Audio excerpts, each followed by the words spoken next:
étudier la fonction si Excel et à travers différents cas d'illustration. Alors ce que je vous propose, c'est que nous partions dans une première hypothèse d'un tableau tel que celui-ci. Donc j'ai des candidats au DCG et j'ai leur moyenne, la moyenne qu'ils ont obtenue au DCG. Un candidat, il obtiendra son DCG si sa moyenne est supérieure ou égale à 10. C'est notre première hypothèse. On entend bien dans ce cas que, en fonction de la valeur de ce qui va se trouver dans la colonne B, en fait, par exemple en B6, on va devoir déterminer quel est le commentaire que nous allons mettre ici dans la colonne C, ici, notamment en C6 pour commencer. Et donc moi, ce que j'aimerais, c'est que au niveau de l'obtention du DCG, ce soit écrit acquis ou non acquis en fonction de la valeur. Et donc là, on se rend compte qu'on a affaire à une alternative qui va nous obliger à utiliser une nouvelle fonction qui est la fonction si. Et la fonction si, sa syntaxe est la suivante. On va écrire donc si, ouvrir une parenthèse, en écrivant notre condition. Par exemple ici, le fait que la moyenne elle soit supérieure ou égale à 10. Et derrière un point-virgule, mettre ce que l'on va faire dans ce cas. C'est-à-dire dans le cas où la condition est réalisée. On dira dans le cas où la condition est vraie. Alors moi, j'aimerais bien que dans ce cas-là, ce soit affiché dans la case acquis. Et puis, après un autre point-virgule, nous mettrons maintenant la condition si l'action si la condition n'est pas vérifiée. Dans notre cas, donc que se passera-t-il dans le cas où la note est inférieure à 10? Alors concrètement, ce qui va se passer, c'est que Excel va évaluer la condition et va effectuer une ou plusieurs actions si la condition est vérifiée, donc si c'est vrai, et une ou plusieurs actions si la condition est fausse. Alors ça se traduit comment dans notre cas? Nous, ça va se traduire par le fait que on a envie de commencer à écrire une condition, et cette condition, on va s'appuyer sur la syntaxe que nous venons de voir. Donc je vais commencer par un égal à si, et moi, ma condition, c'est cette note, elle est supérieure ou égale à 10. Si cette note, elle est supérieure ou égale à 10, donc là, j'ai fini d'écrire ma condition, je mets mon point-virgule et je vais mettre ce qui se passe dans ce cas. Donc si la condition est vraie, je voudrais afficher acquis dans la case, c'est-à-dire le candidat a son DCG. Et dans le cas contraire, donc derrière le deuxième point-virgule, c'est la condition si, c'est l'action si la condition n'est pas avérée, c'est-à-dire dans le cas inverse, il n'est pas écrit, mais ça sous-entend dans le cas où B6 est strictement plus petit que 10, alors on écrira non acquis. Voilà, donc normalement, vous l'avez compris, cette formule, on va l'écrire une fois et on va l'étirer, on va vérifier. 12, c'est bon, 13, c'est acquis, à 7, 5 et 6, c'est non acquis. A priori, cette formule marche, en tout cas dans la première hypothèse que nous avons émise. Maintenant, je vous propose qu'on reprenne ce cas, mais à travers plusieurs hypothèses différentes pour rendre la chose un peu plus complexe. Alors, je vais reprendre ce que nous venons juste de faire, donc juste je copie-colle ma formule, je vais l'étirer, donc voilà l'hypothèse numéro 1, on reprend juste ce que nous venons de faire. Mais nous allons voir maintenant qu'il est possible de cumuler les conditions. Et quand on cumule les conditions, on va en fait avoir besoin de mettre des si à l'intérieur d'autres si. Et dans ce cas-là, on va dire qu'on va faire des si imbriqués les uns à l'intérieur des autres. Alors concrètement, par un exemple, voilà ce que ça donne. Je vous dis maintenant, ce que j'aimerais bien, c'est que un candidat, il obtient son DCG si sa moyenne elle est supérieure ou égale à 10, mais aussi s'il n'a aucune note inférieure à 6. C'est-à-dire qu'ici, le nombre de la colonne B est égal à 0. Alors qu'est-ce que ça va changer? Alors là, on peut écrire nos conditions, on peut commencer soit par évaluer la moyenne, soit par évaluer le nombre de notes inférieures à 6. Peu importe, ça n'a pas d'incidence du moment qu'on le fait de manière cohérente. Moi, je vais commencer par tester le nombre de notes inférieures à 6. Donc dans ce cas-là, je vais écrire si. Ma condition, c'est si ça, c'est supérieur à 0, alors le candidat n'aura pas son DCG. Ça, c'est un prérequis. Donc, si il a au moins une note inférieure à 6, c'est pas bon. Donc, n'importe quoi. Et je vous dis, c'est pas bon. Et j'écris acquis. Donc, on va essayer de l'écrire proprement. Donc, je recommence. S'il a au moins une note inférieure à 6, alors il n'a pas son DCG. C'est non acquis. Donc, voilà ma première condition. Dans le cas contraire, puisque là je passe sur le sinon, ça veut dire que il n'a aucune note inférieure à 6. Donc super, potentiellement il peut avoir son DCG, mais attention, tout à l'heure on a dit que il ne pouvait obtenir son DCG que si sa moyenne était supérieure ou égale à 10. Donc maintenant, il va falloir que je remette un si à l'intérieur de ce premier si. Donc je vais écrire si, et c'est là qu'il ne faut pas s'en mêler les pinceaux avec les parenthèses. Ma deuxième condition, c'est est-ce que ça, donc ce qui se trouve en C19, est supérieur ou égal à 10. Si c'est supérieur ou égal à 10, on a dit il a son DCG. Donc là, on va pouvoir écrire que c'est acquis. Dans le cas contraire, comme tout à l'heure, le DCG n'est pas acquis. Donc là, on est toujours dans la situation où le candidat n'a pas de note inférieure à 6. Vous voyez que quand vous êtes en train d'écrire votre formule, il y a des couleurs qui apparaissent pour vous aider à savoir où est-ce que vous en êtes dans les parenthèses. Donc là, en fait, je viens de fermer la parenthèse de mon deuxième si, du si qui est à l'intérieur de l'autre, qui est imbriqué dans l'autre, et je vais fermer la parenthèse de mon premier si, appuyer sur Entrée. Alors, est-ce que c'est logique le résultat que j'obtiens? Bah oui, il n'a pas son DCG non pas à cause de sa moyenne, mais à cause du nombre de notes inférieur à 6, donc du nombre de notes éliminatoires.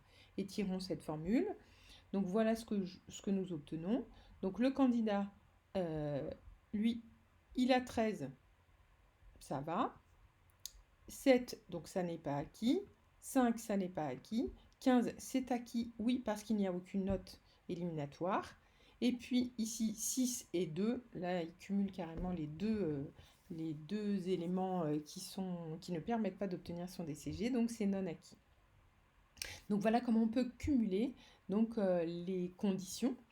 Alors, si vous regardez bien, on va pouvoir améliorer cette formule parce que ici, il y a deux cas dans lesquels le candidat n'a pas son DCG, deux cas dans lesquels c'est non acquis. Et si on les synthétise, c'est soit il a au moins une note éliminatoire, soit il a une moyenne inférieure à 10. Alors, je vais vous montrer comment on peut un tout petit peu améliorer cette formule de la manière suivante. Puisqu'on a deux conditions qui mènent au même résultat, on va pouvoir les cumuler à l'aide des fonctions telles que, par exemple, ou, puisque là, dans quel cas il n'a pas son DCG, soit parce qu'il a un nombre de notes inférieur à 6 supérieur à 0, soit parce qu'il a une moyenne plus petite que 10. Et ça va s'écrire de la manière suivante. On va utiliser la fonction OU, et la fonction OU nous permet de mettre toutes les conditions les unes à la suite des autres séparées par des points-virgules. Donc moi, ma première condition, c'est si jamais ce nombre, le nombre de notes éliminatoires est supérieur à 0, c'est soit dans ce cas-là, soit dans le cas où la moyenne, donc C33, est plus petite que 10. Pardon. Dans ces deux cas, donc j'ai mis ces deux conditions, l'une ou l'autre, alors, dans ces deux cas, je vais pouvoir écrire que c'est non acquis, c'est-à-dire le candidat n'a pas son DCG. Dans le cas contraire, il a son DCG. Donc le résultat sera exactement le même que précédemment. Simplement, nous avons un tout petit peu simplifié la formule. Si vous regardez la nouvelle formule, l'ancienne formule, et c'est normal, on a en fait factorisé en quelque sorte le fait que le candidat n'ait pas son DCG. Alors ça c'est intéressant parce que le fait que le candidat n'ait pas son DCG pour plusieurs conditions. C'est intéressant parce que ça nous montre l'utilisation du OU, à ne pas confondre avec le et, puisque si j'avais mis et, ça veut dire qu'il fallait que les deux conditions soient réunies pour que ce ne soit pas acquis. Là, c'est bien dans un cas ou dans l'autre. Soit il a au moins une note éliminatoire, soit il a une moyenne au DCG inférieure à 10.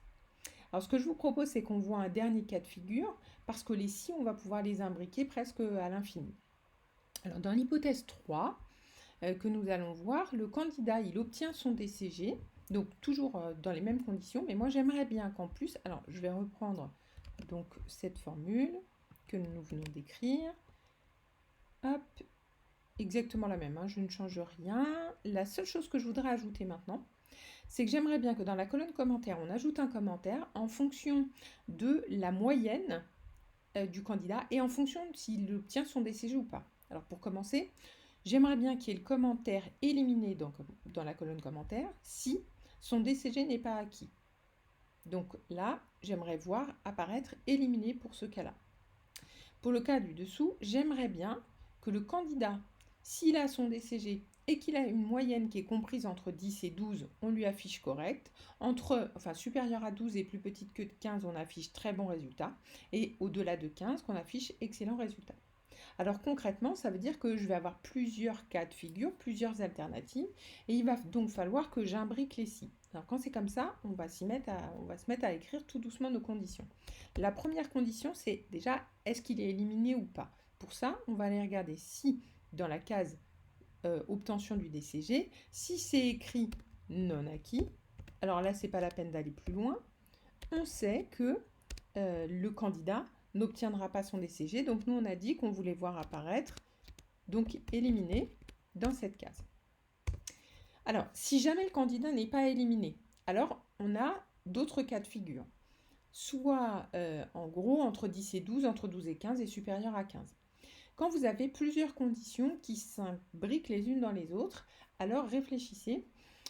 Il va falloir qu'on tienne compte du fait que s'il n'est pas éliminé, c'est que, sous-entendu, sa note, elle est supérieure ou égale à 10.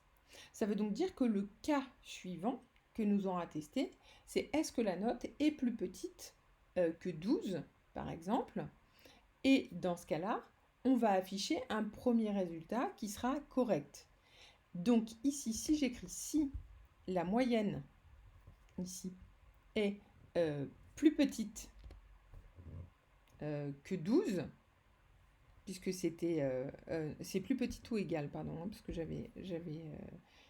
mis strictement pour tout à l'heure. Donc, si c'est plus petit ou égal à 12, sous-entendu, ça n'est pas écrit, mais puisqu'il a acquis son DCG, il a au moins 10. Il a au moins 10, mais sa moyenne est plus petite que 12. Alors, on écrira correct. Alors, évidemment, entre guillemets, parce que sinon, ça marche moins bien pour l'affichage. Et attention, dans le cas contraire à celui-ci, donc dans le cas où il a une note strictement supérieure à 12. Donc, il faut qu'on teste le cas maintenant, compris entre 12 et 15. Donc, on sait que si on est là, il a plus que 12. Enfin, et donc, il va falloir qu'on teste si cette note, cette moyenne, pardon, elle est plus petite que 15. Donc, inférieure à 15. Et ici, ce qu'il faut comprendre, c'est que ce que je suis en train d'écrire, ça sous-entend que la note est plus grande que 12 et plus petite que 15. Dans ce cas-là, je vais lui afficher très bon résultat.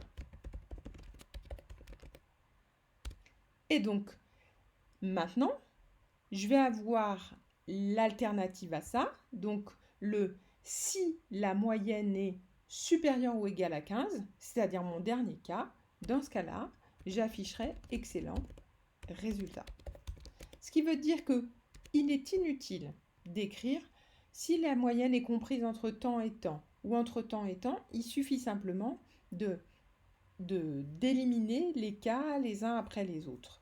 Alors ici, je vais fermer ma parenthèse. Normalement, je ferme déjà la première qui est la parenthèse du dernier cycle que j'ai ouverte. La parenthèse ici est rouge et la dernière qui était ma toute première parenthèse. Vérifions si ça marche.